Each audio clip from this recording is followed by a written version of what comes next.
is behind, who is believed to be chosen by God to guide or to save a group of people. Now, yung salitang Messiah in the Old Testament from a Hebrew word, meron siyang katumbas na salita doon sa New Testament in Greek, sinasabing Christos.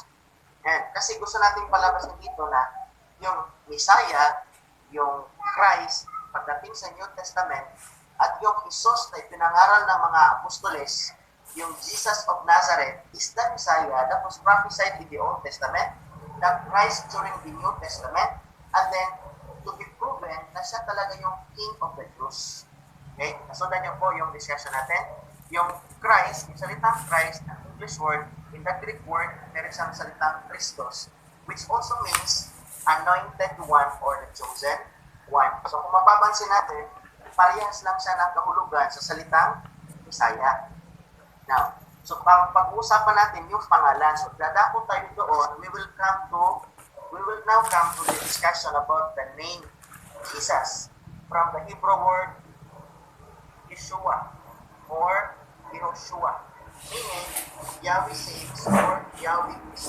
So, now, meron tayong salitang Jesus Christ. Jesus Christ, according to many Bible scholars, Jesus Christ is the Son of God and the promised Messiah who came to earth to save humanity from sin. So ito yung dapat muna nating makilala. Sino ba ang pinag-uusapan? His name. Kaninong pangalan? Merong mabuting balita patungkol sa kanyang pangalan. Kailangan natin maintindihan, we need to understand the good news of His name. So, to whom are we referring to? What particular name are we talking about when we talk about the gospel of His name? Again, the word or the phrase, the gospel of His name, could not be seen in the Bible verbatim. Walang sinasabi na gospel of His name. Walang sinasabi na good news of His name. But the Bible told that there was a specific name in which people could be saved. That is written in the book of Acts chapter 4 verse 12. And who is that person and what is his name? So ito yung pag-uusapan natin. Yung salitang Hebrew has a meaning that means anointed one or chosen one. Ang Christ in the New Testament, Christos sa Greek, has a meaning that means anointed one or a chosen one. Jesus, from the Hebrew, Yeshua. I don't know, hindi ako familiar sa Hebrew. Yeshua, which means Yahweh saves or Yahweh is salvation. Meron tayong salita sa Bible na compound word. Jesus Christ or Christ Jesus. Jesus Christ is believed to be the Son of God and the promised Messiah na pumunta dito sa lupa at gumawa ng kamangha-manghang gawaan. That is the work of salvation. But before diving into that particular work of Jesus Christ, there was a preaching about His name. Kaya, yung burden natin ngayon is, sino ba ang pinag-uusapan na kapag sinabing the gospel of His name? How important was His name? Yung pangalan mismo. Gaano ba siya ka-importante? In humanly speaking, yung pangalan ng isang tao, napaka-importante. Yun yung pagkakakilanlan ng isang tao. I don't know a person who has a name, who has no name. Part niya ng pagiging tao natin, that is one basic right ng isang tao na once you were born in this world, you should have your own identity. Now, the King of the Jews, the expected Messiah or the Christ ng Israel, merong pangalan na dapat paniwalaan upang magkaroon sila ng buhay na walang hanggan. Okay? According to prophecy, they were expecting a Messiah. Try natin basahin Daniel chapter 9 verse 25. Kung sino yung unang maka-open ng verse, pakibasa na. Pakihanda na rin ang Isaiah chapter 60 verse 1 until verse 4. Sige daw, try natin. 9:25, tingin.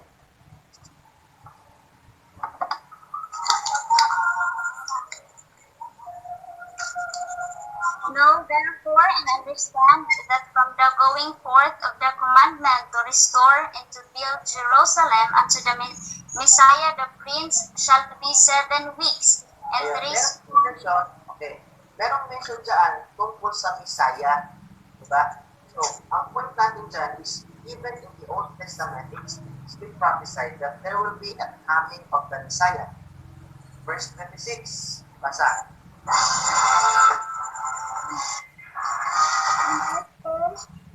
After 62 weeks shall Messiah be cut off, but not for himself.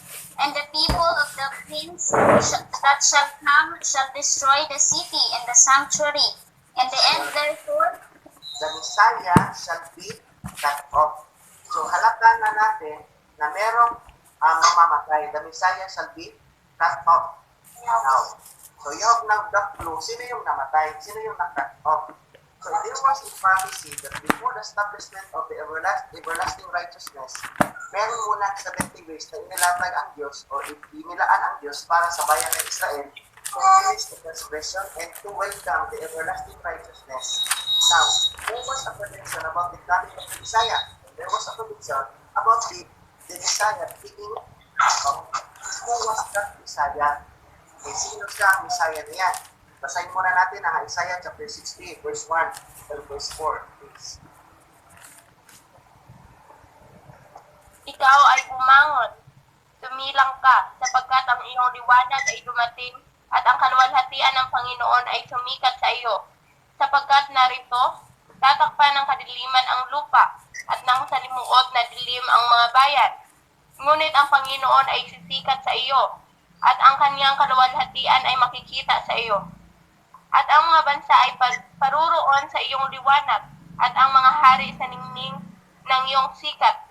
Nimulat mo ang iyong mata sa palibot at ikaw ay tumingin. Silang lahat ay nangagpipisan. Sila'y nagsiparoon sa iyo at ang iyong mga anak na lalaki ay mga gumula sa malayo at ang iyong mga anak na babae ay kakalugin. Ayan, so there was a prophecy. Lahat ng mga bansa, lahat ng maangkat, pupunta sa kanya.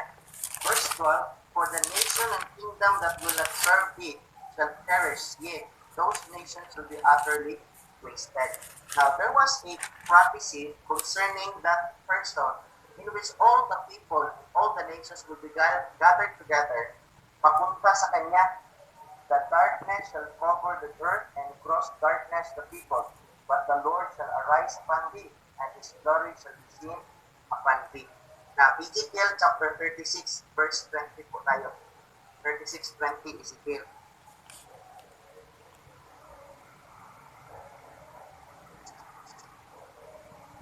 Basa. and when they entered unto the heathen whither they went, they profaned my holy name, and they said unto them, these are the people of the Lord, and are gone forth out of his land. Sige. But I had pity for my name, which the house of Israel had profaned among the heathen whither they went. Verse 23. And I will sanctify my great name, which was profaned among the heathen, which ye have profaned in the midst of them. And the heathen shall know that I am the Lord, saith the Lord God, when I shall be sanctified in you before their eyes. Sige, continue. For I will take you from among the heathen, and gather you out of all countries, and will bring you into your own land. Ayan. So, I will gather you from among the heathen, and gather you out of all countries, and will bring you into your own land. Then I will sprinkle clean water upon you, and you shall be clean from all your filthiness, and from all your idols I will cleanse you. Verse 26, and a new heart also will I give you, and a new spirit will I put within you, and I will take away the stony heart out of your flesh, and I will give you an heart of flesh. Kailan ba itong mangyayari? So there was a pronouncement in the Old Testament. Hindi ko makakalimutan during the time of my Bible school studies. The usual the climax or the usual message of the prophets during the Old Testament is always the restoration of Israel. Hindi ko po makakalimutan yan. Merong pronouncement of judgment, merong suffering para sa Israel, but at the end, God will gather them back to Him. Ibig sabihin, there will be a future regathering of the Jewish people in which they will be gathered with a king, and there will be a reign of righteousness.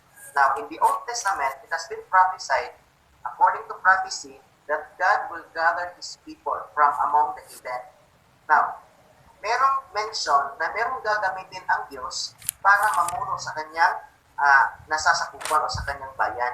Try natin ha, yung salitang Messiah in the Old Testament, tingnan natin yung Christ in the New Testament.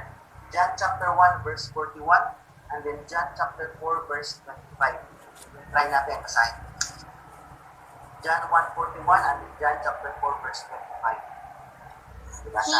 He findeth his own brother Simon, and said unto him, We have found the Messiah, which is being interpreted the Christ.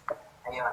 So Simon, sabi niya, we have found the Messiah, which is being interpreted the Christ. Kaya sinabi ko kanina, yung equivalent ng salitang Messiah in the Old Testament is Christ in the New Testament, Christos.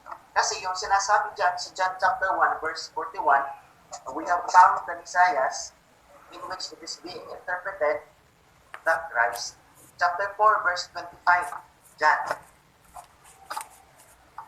The woman said unto him, I know that Messiah cometh, which is called Christ. Ayun, I know that Messiah cometh. Ano ang tawag sa Messiah? Which is called Christ. Okay? So ngayon, ang unang verse natin is pinatunayan natin na yung Messiah in the Old Testament, yun yung magiging hari ng Israel, siya yung future leader, the King of the Jews. Pagdating ng New Testament, mayroong kaalaman na ang mga New Testament according to the common division of the Bible, all in New Testament. Pagdating doon sa Matthew, Mark, Luke, and John, meron ng pagkakakilanlan kung sino siya. Ang Messiah, sinasabi nila, tinatawag na Christ. Okay? He was the expected King of the Jews. Now, let us continue. Tingnan natin ang Matthew chapter 1 verse 21. Chapter 1 verse 21. Matthew until verse 23.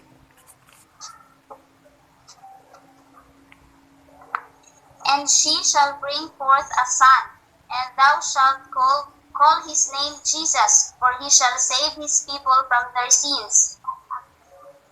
Sige.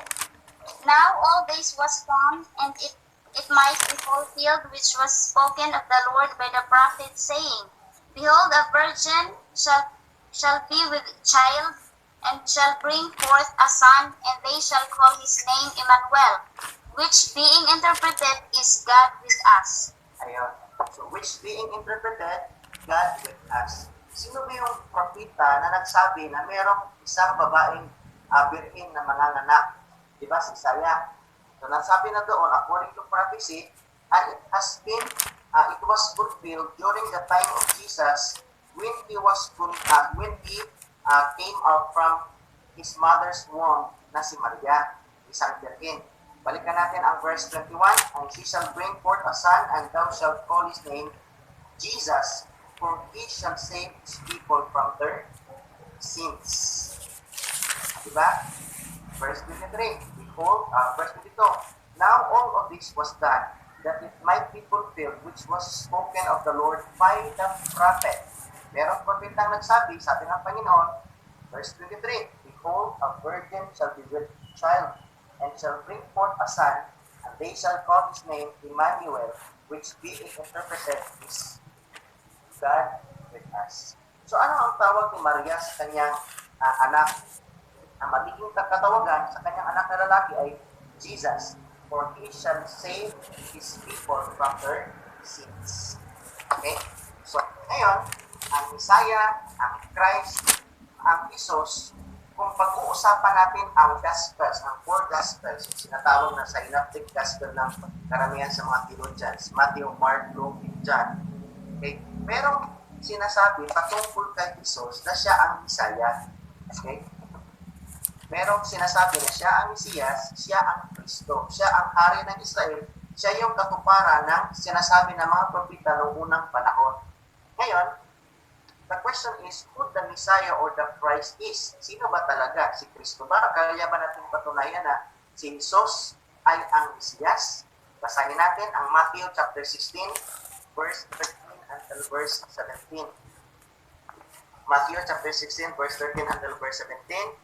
Brother Arlie, pakit-ready, Matthew 26, verse 62. And then Brother De Christ, Luke chapter 9, verse 20. Sige, basa.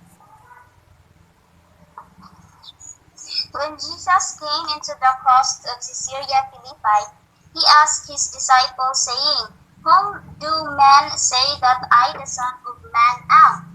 And they said, Some say that thou art John the Baptist, some Elias, and others Jeremias, or one of the prophets. He said unto them, But whom say ye that I am? And Simon Peter answered and said, Thou art the Christ, the Son of the living God. Ayun. Nung nagtanong si Jesus, ano ba ang pagkakilala ng mga tao sa akin? Sumagot yung mga disciples, ang iba nagsasabi, ikaw ay si Elias, ikaw ay si John the Baptist. Ano ang sabi ni Christ? Anong pagkakilala niyo sa akin? Ano ang sagot ni Peter?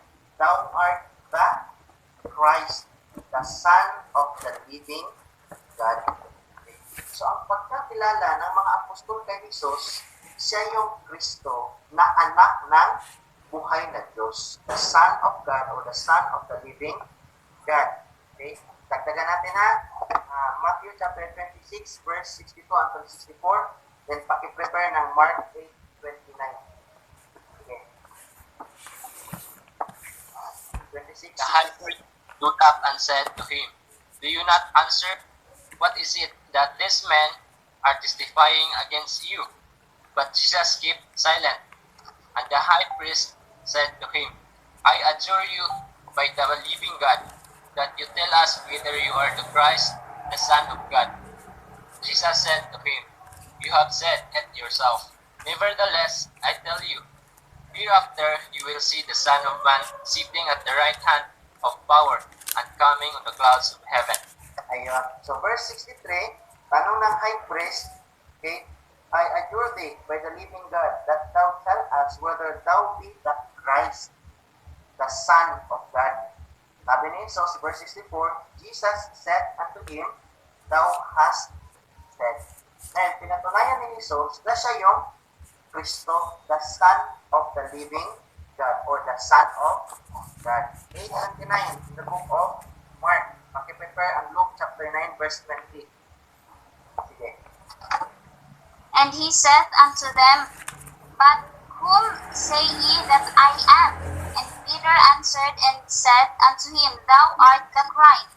Ayan. Thou art the Christ. Ano ang sinabi ni Peter sa kanila? Thou art the Christ.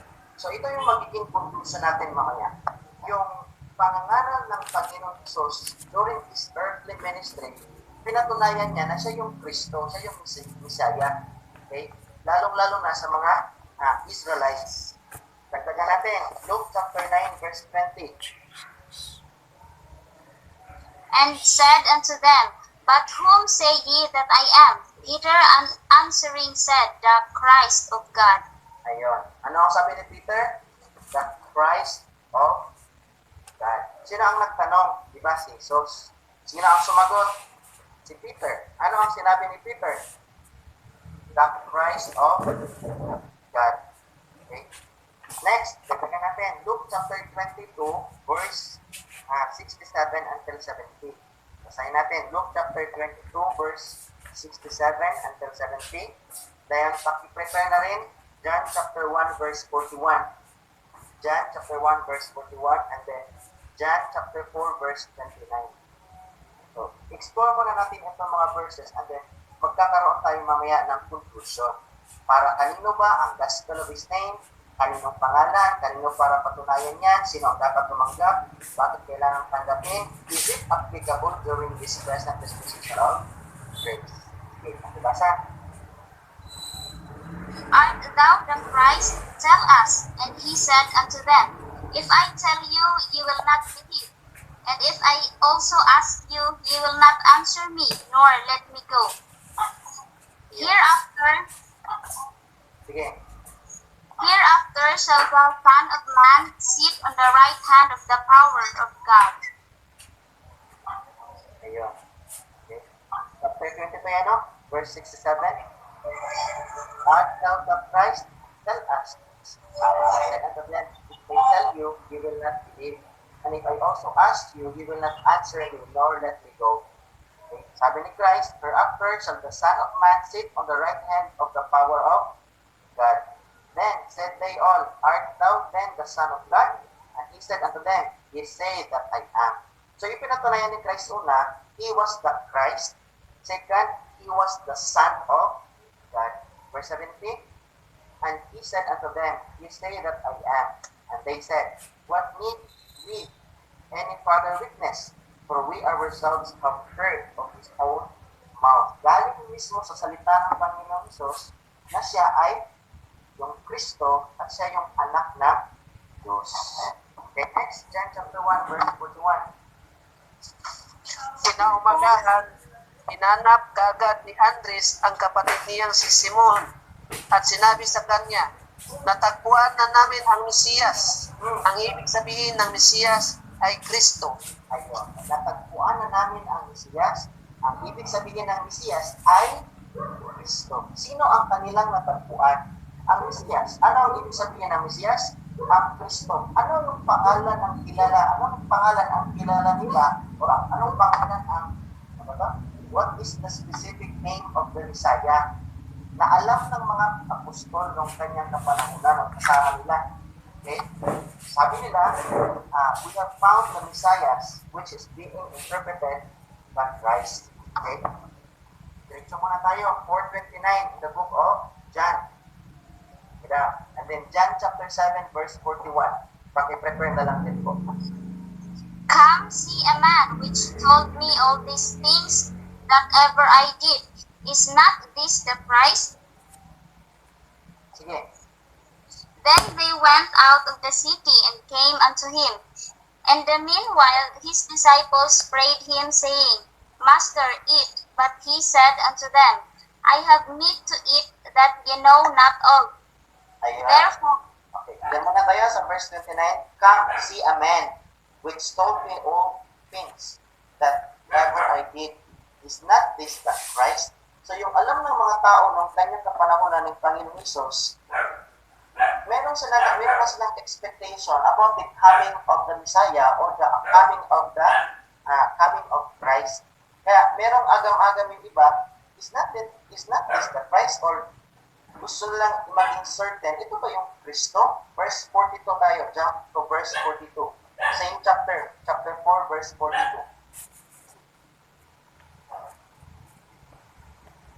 Sa verse 42, and said unto the woman, now we believe, not because of thy saying, for we have heard him ourselves, and know that this is indeed the Christ, the Savior of the world. So napatunayan nila, yung question kanina, is not this the Christ? Sabi nila, verse 42 na, sa verse 42, naniwala na sila, it's not because na sinabi ng babae, but they have heard him, sabi niya, for we have heard him ourselves, and know that this is indeed the Christ, the Savior of the world. Okay? So yung Christ, Savior of the world. Sila yung, si Kristo, yun yung pinaniniwalaan ng mga Israelites na pupunta sa kanila, magiging Savior nila, magiging hari. Ngayon, that is also based on the prophetic program or on the prophecy. John chapter 8 verse 24. Punta tayo sa John chapter 8. And then prepare John chapter 11 verse 23. 8:24 muna tayo.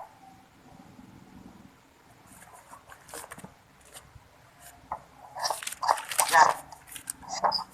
I said therefore unto you, that ye shall die in your sins, for if ye believe not that I am he, ye shall die in your sins. Ayun, 8:24 yan, di ba? So jump tayo sa chapter 10 verse 24. So forward tayo ng kaunti. Then came the Jews round about him and said unto him, How long dost thou make us to doubt? If thou be the Christ, tell us plainly. Ayun, so natuloy yung iba. If thou be the Christ, tell us plainly. Sige, Continue. Jesus answered them, I told you, and ye believe not. The works that I do in my Father's name, they bear witness of me. But ye believe not, because ye are not of my sheep, as I said unto you. My Ayun. Pero magtatanong, tell us plainly if thou be the Christ. Okay? Sabi ni Christ, sinabi ko na sa inyo, but ye believe not. Okay? Chapter 11, verse 23. Diyan pa rin tayo. Forward tayo sa John chapter 11, verse 23. Jesus said unto her, Thy brother shall rise again. Martha said unto him, I know that he shall rise again in the resurrection at the last day. Again. Jesus said unto her, I am the resurrection and the life. He that believeth in me, though he were dead, yet shall he live. Sige. And whosoever liveth and believeth in me shall never die. Believest thou this? 27. She said unto him, Yea, Lord, I believe that thou art the Christ, the Son of God, which should come into the world. Ayun. Sino yung kausap ni Martha? Nasa verse 24, verse 25, Jesus said unto her. Sino yung unang nagsalita? Jesus. Anong sinabi ni Jesus? I am the resurrection and the life. He that believeth in me, though he were dead, yet shall he live. Believest thou this? Sabi ni Christ in verse 26. Sabi ni Jesus, verse 27. Anong sagot ni Martha? She said unto him, Lord, I believe that thou art the Christ, the Son of God, which should come into the world. So, klaro na, si Jesus, anong paniniwala ng mga tao o ni Martha? He was the Christ and the Son of God. Okay? Next, forward tayo, chapter 20, verse 31. Mag-explore muna tayo ng mga verses. Chapter 20, verse 31. Diyan pa rin. But these are written that ye might believe that Jesus is the Christ, the Son of God, Jesus is the Christ, the Son of God. Continue. and that believing ye might have life through his name. Ayan. So ito na, lumabas na yung pangalan.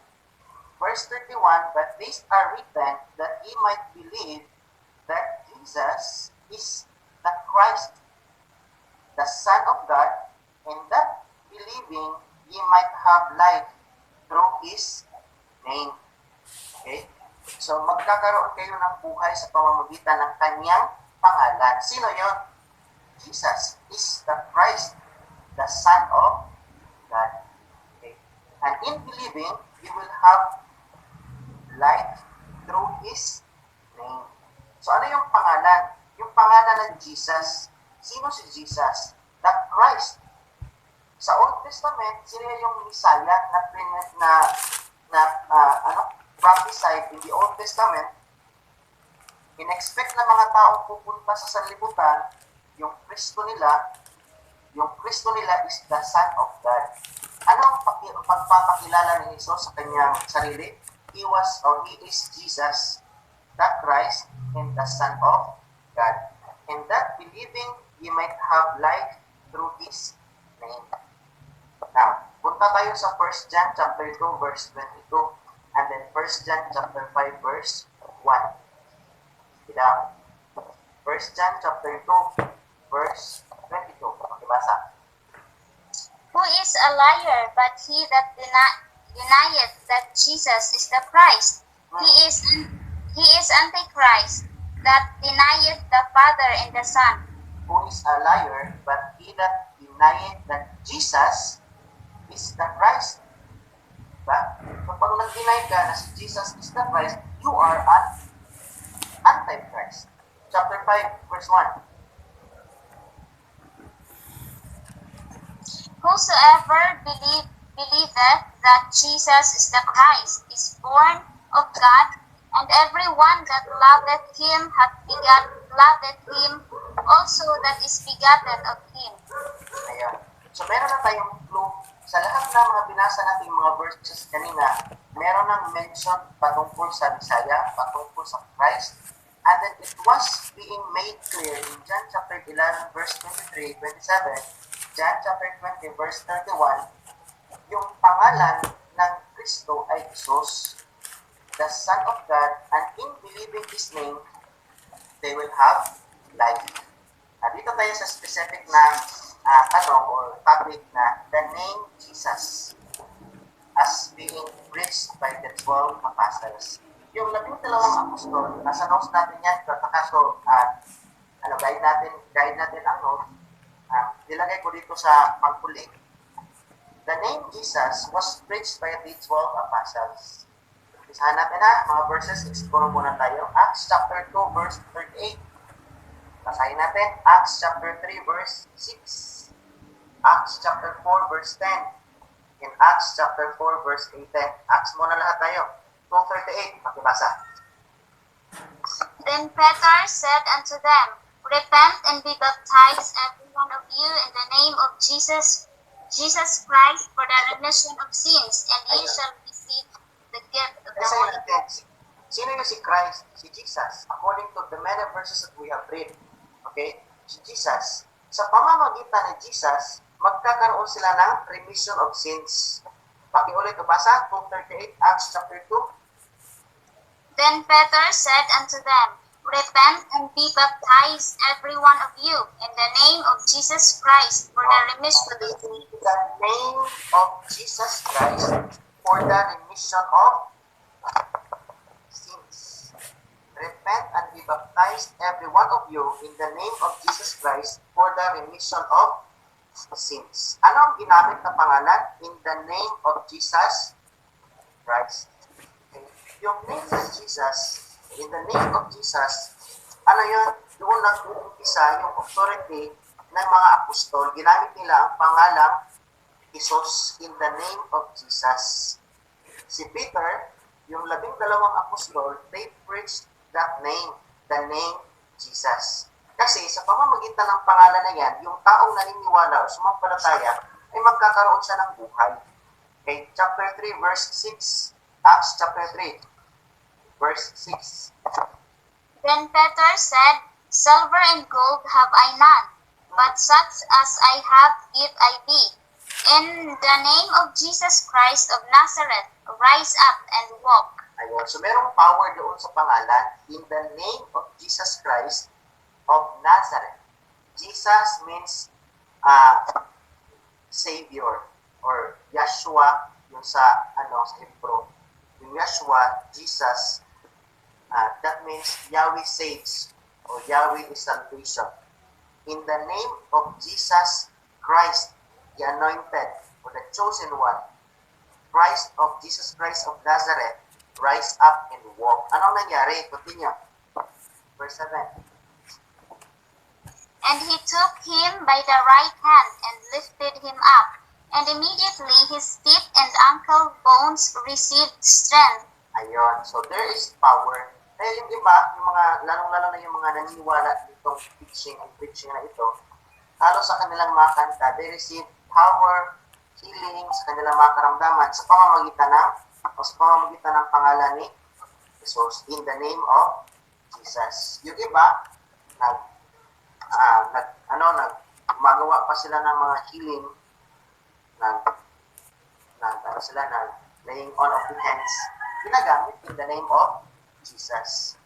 Yung mga albularyo naman, in the name of Jesus, walang ginamit na in the name of Satan. Kasi there is power in this name. Ito yung pinag-uusapan natin, specifically, yung pangalan Jesus, dito magsisimula yung kapatawaran ng kanilang mga kasalanan.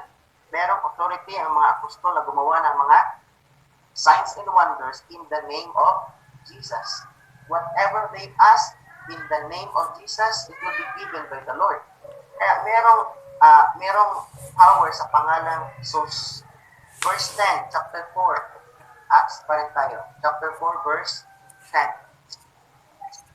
Be it known unto you all and to all the people of Israel, that by the name of Jesus Christ of Nazareth, whom ye crucified, whom God raised from the dead, even by him that this man stand here before you whole. Sige.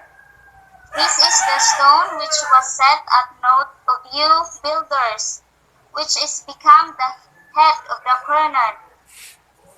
Sige. Neither is there salvation in any other, for there is none other name under heaven given among men, whereby we must be saved. Ayun. So yung kaligtasan during those time or during that time ay sa pamamagitan ng pangalan.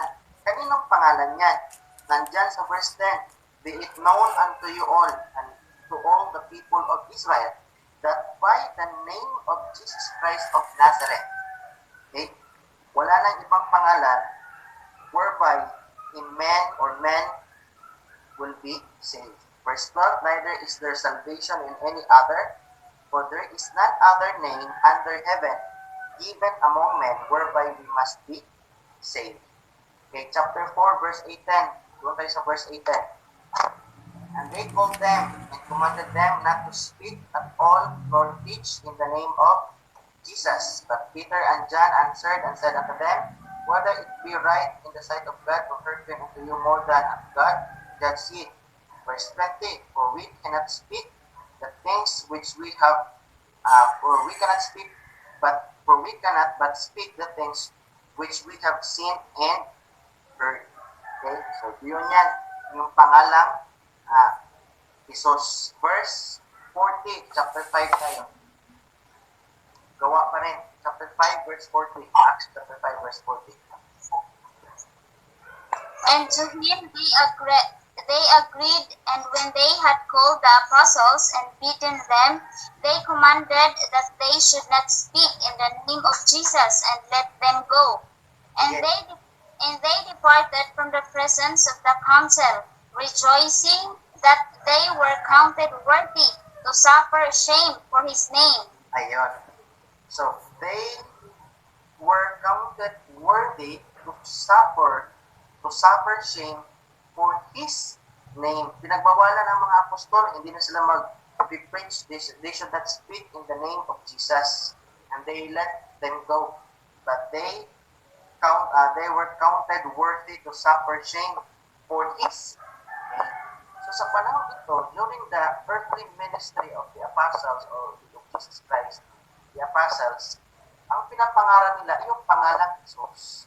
This is part of the prophetic program as per the prophecy that there will be a coming king, the Messiah, the Christ, coming from the loins of Jacob, from the house of Israel, to be the king of the Jews, and the fulfillment of the promised kingdom, promised by the Lord, promised by God, a kingdom that shall never be destroyed.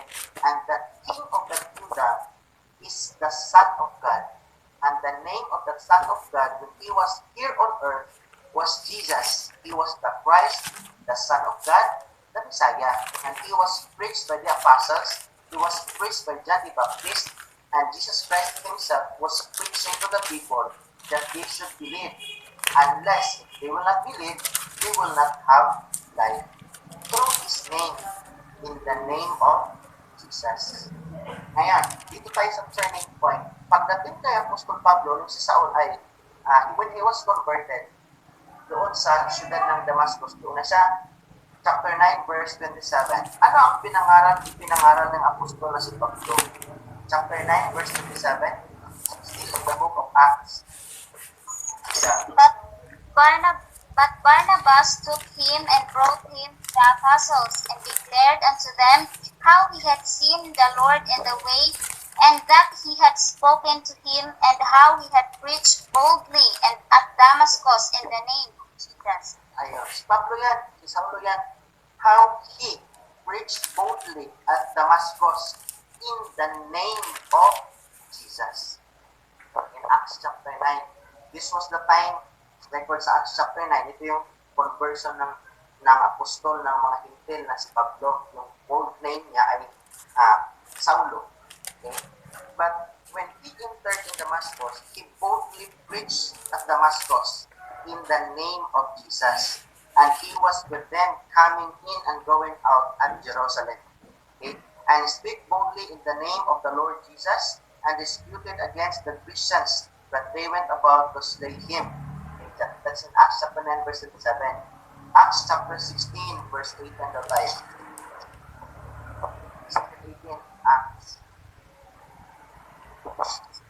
And this did she many days. But Paul, being grieved, turned and said to the Spirit, I command thee in the name of Jesus Christ to come out of her.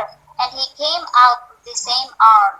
So, nung gumagawa si Pablo ng mga miracles, okay, Paul being grieved turned and said to the Spirit, I command thee in the name of Jesus Christ. Kung naalala natin yung topic ni Brad doon, yung pagcast ng mga devils, ginagamit in the name of Jesus Christ. Ginamit din ito ni Apostle Pablo. Kasi yung kapanahunan, yun yung sign of being an apostle. They were equipped because malaki yung kanilang papel na gagampanan doon sa kanilang ministry. However, that is not the concern of this discussion. Let us move forward. John chapter 1, verse 12. Ay yung paborito ng karamihan. Lalong-lalo na yung mga hindi pa masyadong aware sa right It shall rain over inaangkin the natin na tayo ay mga house. anak ng Diyos because tinanggap natin siya. John chapter 1, verse 12. Basa. But as many as received him, to them gave he power to become the sons of God, even to them that believe on his name, which were Naniwalaan, even to them that believe on His name. In John chapter 1, ang pinaniniwalaan yung pangalan. Anong pangalan? Pangalan ni Jesus. Verse 13. which were born not of blood, nor the will of the flesh, nor the will of man, but of God. 14. And the Word was made flesh, and dwelt among us. And we beheld his glory, the glory as of the only begotten of the Father, full of grace and truth. Ayun. So, yung mga taong naligtas nung panahon ng mga apostol, Panginoong Jesucristo, yun yung mga taong naniwala sa kanyang pangalan. So, klaro yan. John chapter 1, dagdagan natin, John chapter 3, verse 18. Isa tayo sa verse 16. Ito yung sinasabi ng marami na, this is the heart of the Bible. John chapter 3, verse 16. For God so loved the world that He gave His only begotten Son, that whosoever believeth in Him should not perish but have everlasting life. Ano yung believeth? Ano ang paniniwalaan? It is clear. In John chapter 1, verse 12, you live on His name. Okay, continue natin. Verse 18. He that believeth on Him is not condemned. But he that believeth not is condemned already, because he hath not believed in the name of the only begotten Son of God. Okay? So, ang pinaniniwalaan ng mga tao nung panahon na ito ay yung the name of the only begotten Son of God. Okay? Acts chapter 10 tayo, verse 42. Pasasan na ito na kaya hapit na ang oras kasi nagpanikad na ang uban o mga tanan. Nandiyan si Brandon, nandiyan si Rex. Pwede rin natin sagutin ang mga katanungan. Nag-explore muna tayo ng mga verses because I believe all these verses will help us understand now the topic. Kasi, pag nabasa natin ang mga verses, magkakaroon na tayo ng idea, ito yung gospel of His name pala, referado doon sa pangalan ni Jesus na predicted ng mga prophets during the Old Testament na siya yung Mesias. Pagdating niya dito sa lupa, sa pamamagitan ng Birhen na si Maria, siya yung tinatawag na Kristo. Sa pamamagitan ng kanyang pangalan, Jesus of Nazareth, Jesus Christ, lahat ng taong sumampalataya ay nagkakaroon ng buhay. Okay? Chapter 10, verse 42 now. Acts chapter 10. And he commanded us to preach unto the people and to testify that it is he which was ordained of God to be the judge of quick and dead.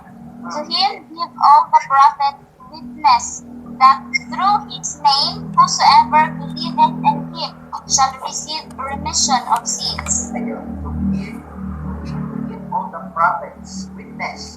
So, nagpatotoo yung mga prophets noong unang panahon that through His name, whosoever believeth in Him shall receive remission of sins. Okay? Now, dito tayo sa 4 7, Acts chapter 4, verse 7. Balikan muna natin. Until verse 10.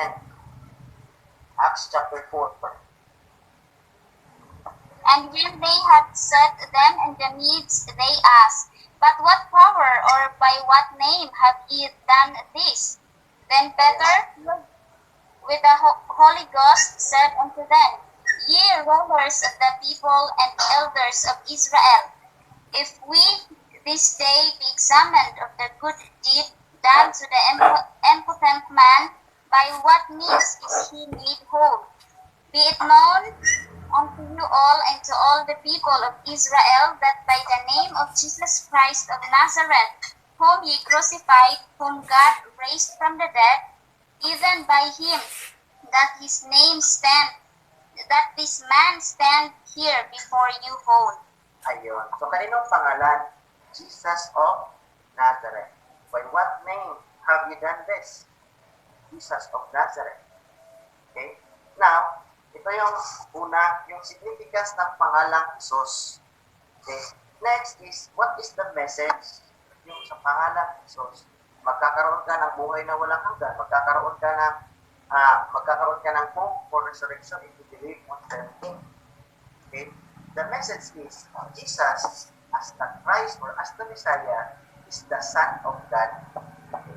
Hindi yung message of the gospel of the kingdom. The very message of the gospel of the kingdom is that Jesus is the Messiah, He is the Christ, He is the Son of God. In believing that He is the Son of God, in believing His name, you will have an eternal life. This was preached during the time of John the Baptist, during the time of Jesus Christ, and during the time of the 12 apostles. And it has been prophesied ever since during the Old Testament times, during the times of the prophets. Isa-isayin natin ha, chapter 8, verse 29 in the book of Matthew tayo. Kahit pa mga devils, alam nila kung sino si Jesus, kung sino si Christ. 8:29, Matthew 14:26, Matthew 26:63, Matthew 27:43, Mark 1:1, Mark 3:11, Luke 1:35, and Luke 3:38.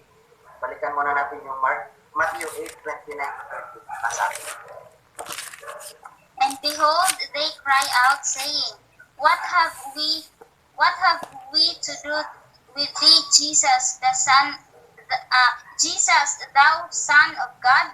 Art thou come hither to torment us before the time? And there was a good way off from them and herd of many swine feeding. So the devils besought him, saying, If thou cast us out, suffer us to go away in the herd of swine. Ayun. So verse 29, pag-order sa verse 28, merong devils dyan, two possessed with devils coming out of the tombs, exceeding fierce, so that no man might pass by that way. Verse 29, nung dumaan si Jesus, and behold, they cried out, saying, What have we to do with thee, Jesus? Sino yan? Jesus, the Son of God.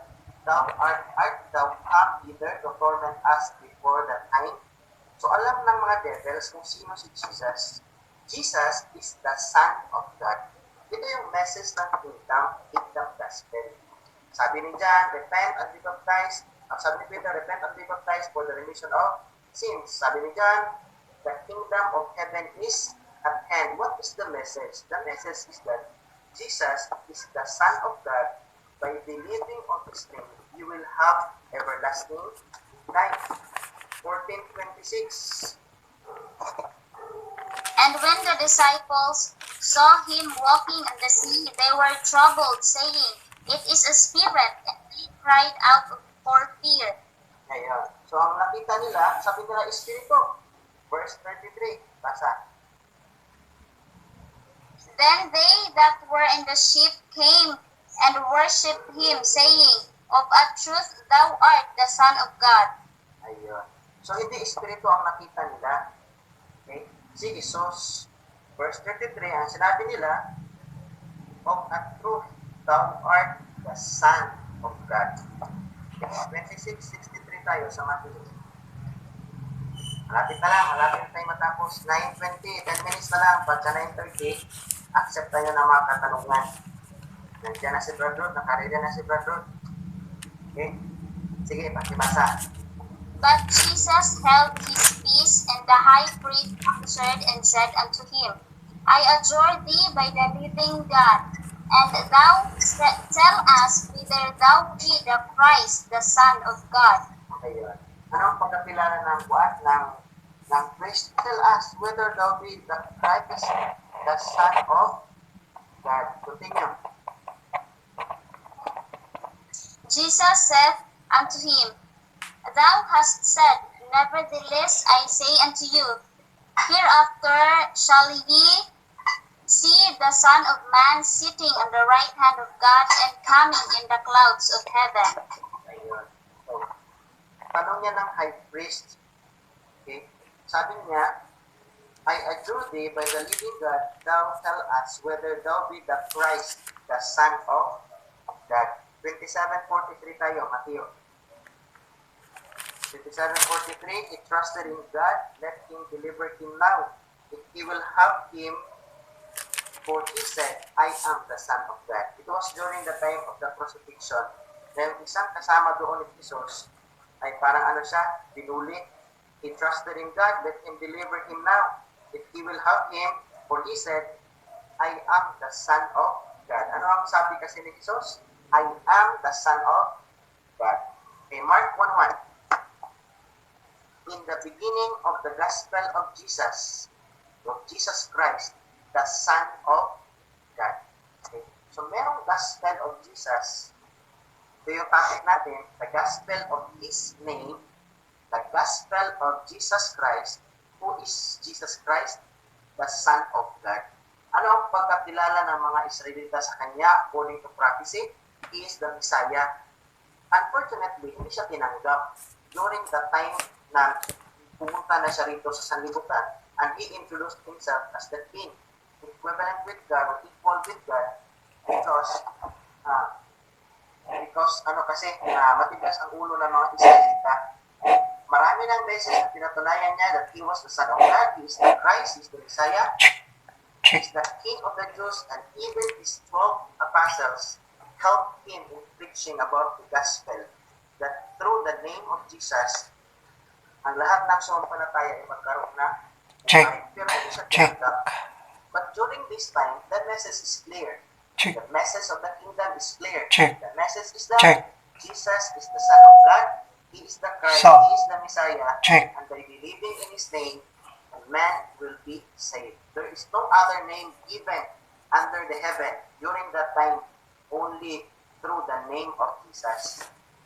Kaya sinasabi ni Mark, the beginning of the gospel of Jesus Christ, the Son of God. 3:11 tayo in the book of Mark. 3:11. And unclean spirits, when they saw him, fell down before him and cried, saying, Thou art the Son of God.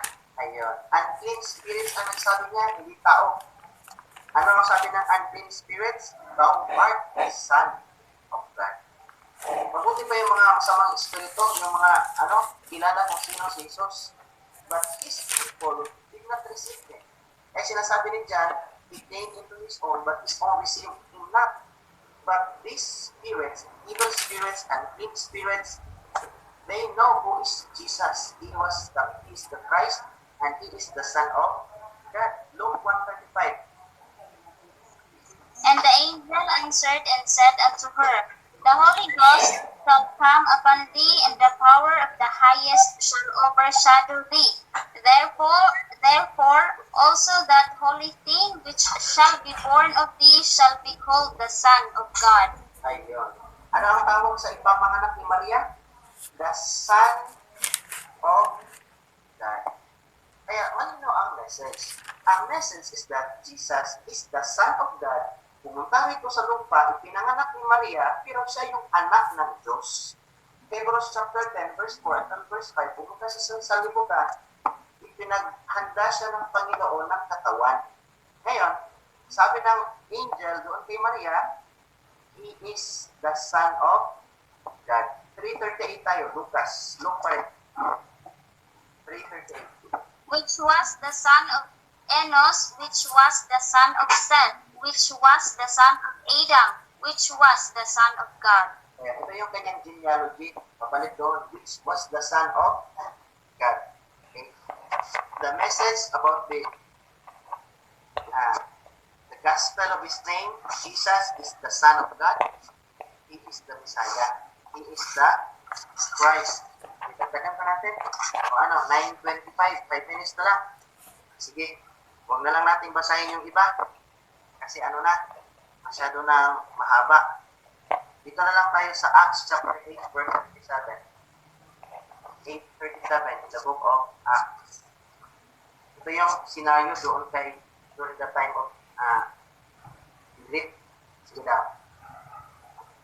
And Philip said, If thou believest with all thine heart thou mayest. And he answered and said, I believe that Jesus Christ is the Son of God. I believe that Jesus Christ is the Son of God. Ano yung pinaniniwalaan nila? Jesus Christ is the Son of God. Okay. Ngayon, ito ba yung preaching? Ito ba ang message? Is this the message that we are to preach under the present dispensation of grace? The answer is no. Kaya, ang pinag-uusapan natin ngayon is the gospel of His name. Gaano ba kahalaga ang pangalan? Mahalaga ang pangalan ni Jesus during those times when the kingdom of God was offered. It was preached to the nation of Israel. It was during the visitation of God to the nation of Israel. Sabi kasi ni Zacharias, Luke chapter 1, verse 17, it was the day of visitation. Okay? It was a gospel na ipinangaral para sa kanila for their salvation. Check. The gospel of His name, So, though not check. verbatim said in the scriptures, but this is purely under the message of the gospel of the kingdom, who is being preached, Jesus Christ.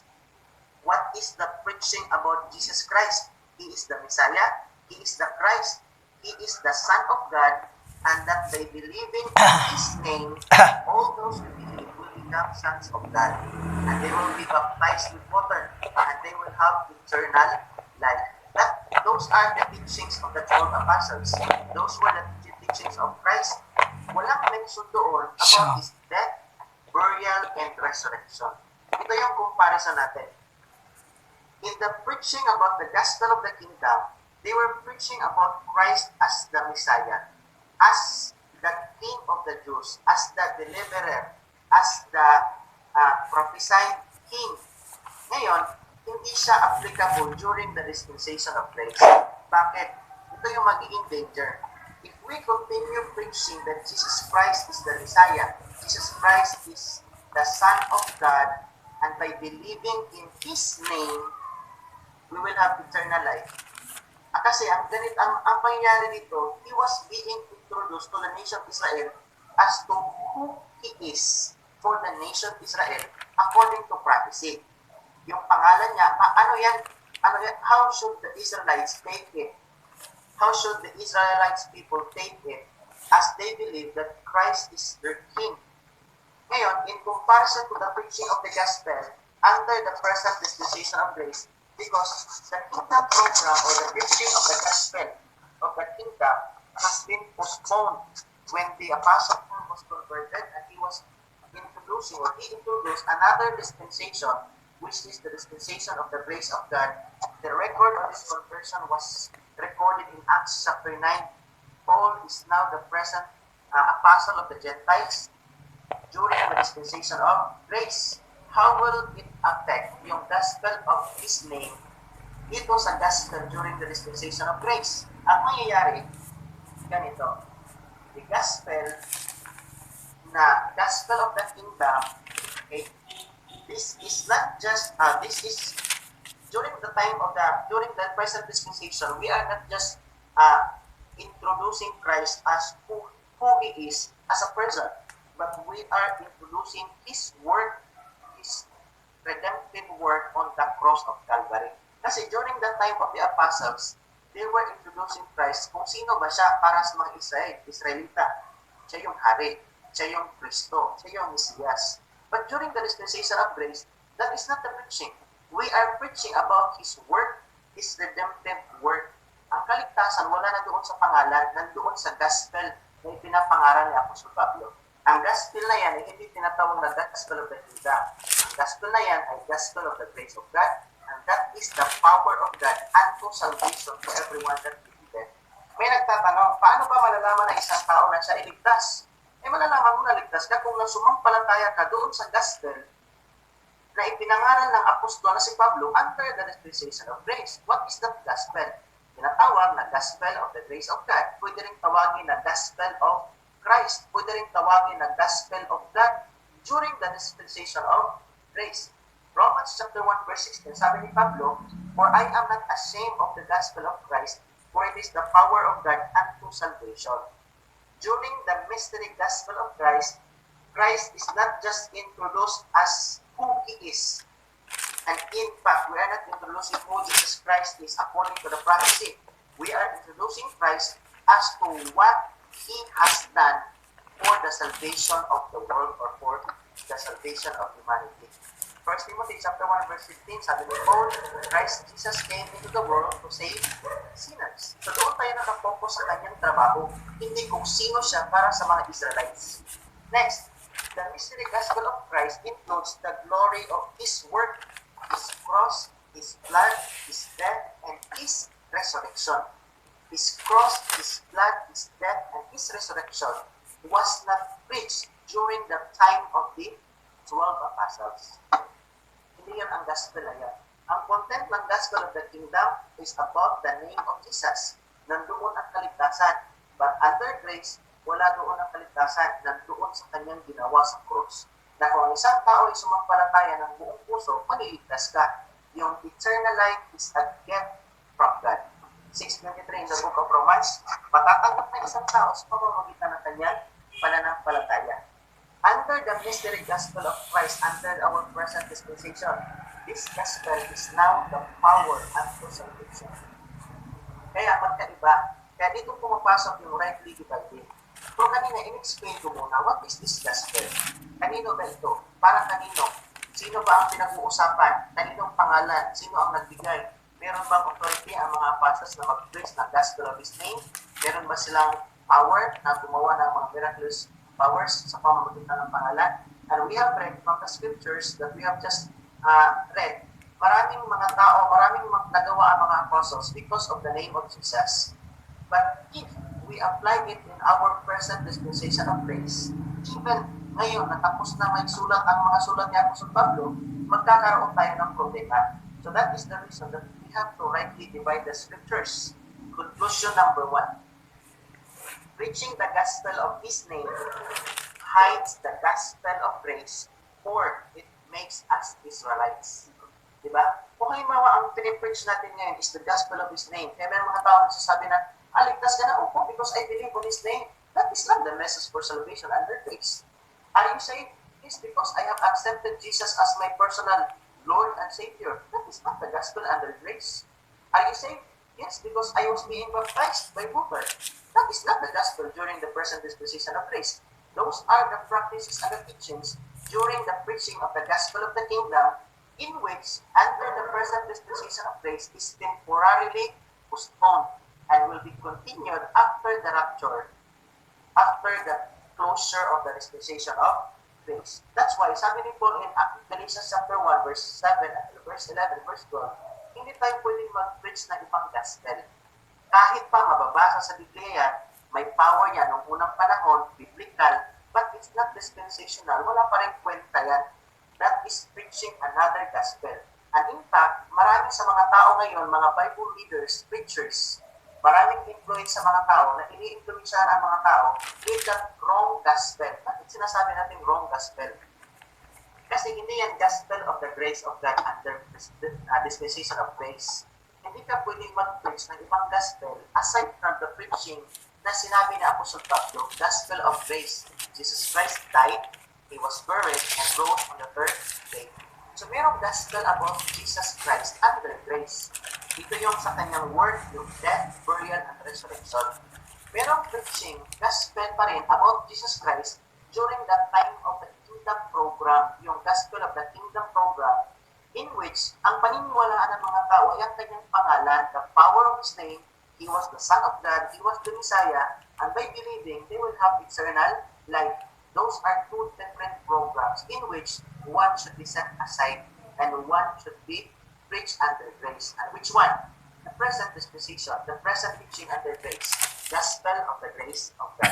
Second conclusion, the gospel to be preached today is not His name, but His work. Kahit pa sabihin na to, si Kristo, si Jesus ay hari ng mga Israelita. Si Jesus ay may kapangyarihan magpagaling ng mga sakit. Si Jesus ay nagbigay ng paintulong sa kanya ng mga apostoles noong unang panahon. Noong unang panahon yun, that is no longer applicable under grace dispensation. That is only hiding the message of grace. That is belittling the blood of Christ na yun yung may kasalanan, linisin, tanggalin lahat ng ating kasalanan. 1 John chapter 1 verse 7, Revelation chapter 1 verse 5, Ephesians chapter 1 verse 7, Colossians chapter 1 verse 14, Colossians chapter 2, chapter 1 verse 20 until verse 21, Romans chapter 3 verse 24 to 25, lahat yun patungkol sa blood of Christ na kung paniniwalaan ng isang tao, magkakaroon siya ng kapatawaran sa kanyang mga kasalanan. Not because he believed on the name, but because he believed on Jesus Christ, that He died, He was buried, and He rose on the third day. And last, the gospel of His name, who Jesus is according to the prophets of Israel. Yung gospel of His name ay patungkol sa kung sino si Jesus according to the prophets ng Israel. Samantala, yung gospel of the grace of God ay patungkol sa kung ano ang ginawa ni Jesus, lalong-lalo na sa ating kaligtasan. Diretsong pagkaistorya about His death, burial, and resurrection. His redemptive work at the cross of Calvary. So, alin ba ang dapat ipangaral ngayon? The gospel of the kingdom? The answer is no. Which should be preached? The gospel of the grace of God. Why? Because we are under grace. Do I commit mistakes when I preach the gospel of His name or when I preach the gospel of the kingdom today? Do you commit mistakes or do I commit mistakes? The answer is absolutely yes. Why? Because there are many people today who really have that kind of zeal in serving the Lord. As according to Paul in Romans chapter 10, verse 1 until verse 4, they have the seal of God, but not according to knowledge. Those are truths stated, written in the scriptures, but those truths should be rightly divided. And once you rightly divide the word of truth, that is the only conclusion, the only way that you can be assured, that you are approved of the Lord, and that you have His pleasure, especially when we are teaching about His grace. And if brothers and sisters, you have questions, clarifications with regards to our topic, the table is now open for questions. Sino po ang may tanong? Maraming salamat po sa inyong pakikinig. Pinastrack ko na lang, pinilisan ko na lang kasi sa tingin ko, yung mga verses na binasa natin kanina doon sa gospel of His name or gospel of the kingdom are evidence or enough na siya para i-prove natin at ito'y patungkol kay Kristo sa kanyang pangalan na ikaliligtas ng tao during that time, but not during the time of grace. During the time of grace, it's the grace of God. The power of God unto salvation is in the gospel of Christ. Thank you and maraming salamat po sa inyong patikinig. Alright, maraming salamat, Sir Benji. Alright po, sige po, pwede po kayong magtanong for clarification. Maganda po yung topic, the gospel of Jesus' name. Sige po, lang po kayo. Mayroon tayong 30 minutes. Sige po, go ahead. Sir Lito, go ahead. Tanong ko lang po yung paggamit po paggamit po sa pangalan Jesus. Ang binigay ba sa kanila authority or power?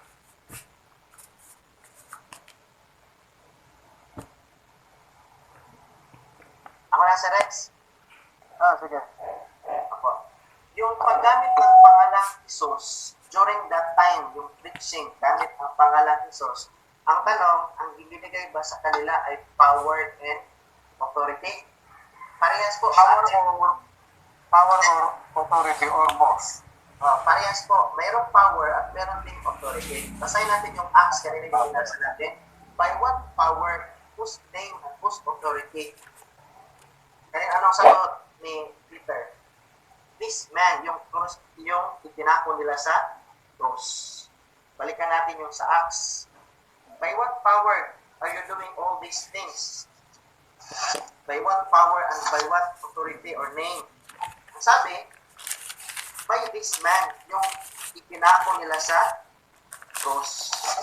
Yun po ang sagot. Para sa akin, dalawa po, power and authority. Dagdagan natin na, during the time, John chapter 4, John chapter 4. Pero mga taong naghihingi, sabi ni Kristo, kahit anong hingin mo sa amin, basta in the name of Jesus, ibibigay ng Panginoon yan. So what is that? Kahit anong hingin, meron silang power. Yung si Peter nagpagaling ng mga sakit, by the name of Jesus, there was power and there was authority. And even during the time of the 12 apostles, they were given authority to preach. Matthew chapter 10, verse 1, verse 5, verse 8. And then Matthew chapter 16, verse 8 until verse 20. That is doon binigay sa kanila. So there was power and authority. Next question po. Baka may tanong pa. Follow-up question? Follow-up. Yung naibigay po sa mga apostles na power and authority, ngayong panahon natin under grace, dispensation of grace ay hindi na operated po yan. Ayun. There was a time during the dispensation of grace, during the transition period. Pinag-usapan po ito natin, di ba Sir Rex? During the transition period, na yung mga apostol, under grace sina si Pablo, nagkaroon sila ng power, gumawa ng signs and wonders para patunayan sa mga tao that they were sent. Kasi yung mga tao during that time nangangailangan ng mga signs. Okay? Sa 1 Corinthians chapter 1, merong signs doon na binanggit si Paul. Na ang tao ay naghahanap, yung mga Jewish people, they were looking for signs. Verse 21, chapter 1, verse 21. For after that, in the wisdom of God, the world by wisdom knew not God. Then verse 22, for the Jews require a sign, and the Greeks seek after wisdom. Yung mga Israelites, nangangailangan sila ng sign. During the time of Paul, gumawa rin siya ng mga signs and wonders.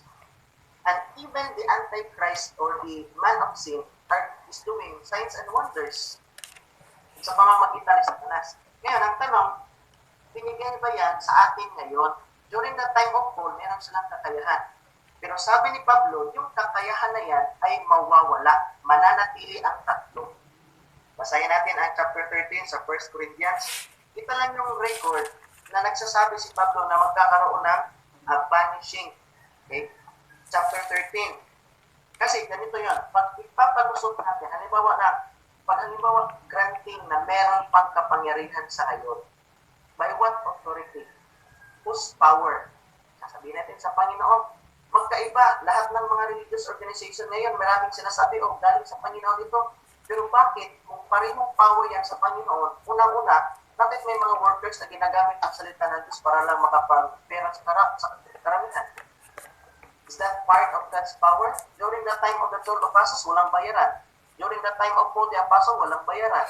By what power and authority are we doing all these things? So yan, pangalawa, nagkakaroon ng words of Satan doon sa mga mismong nag-claim na meron silang power.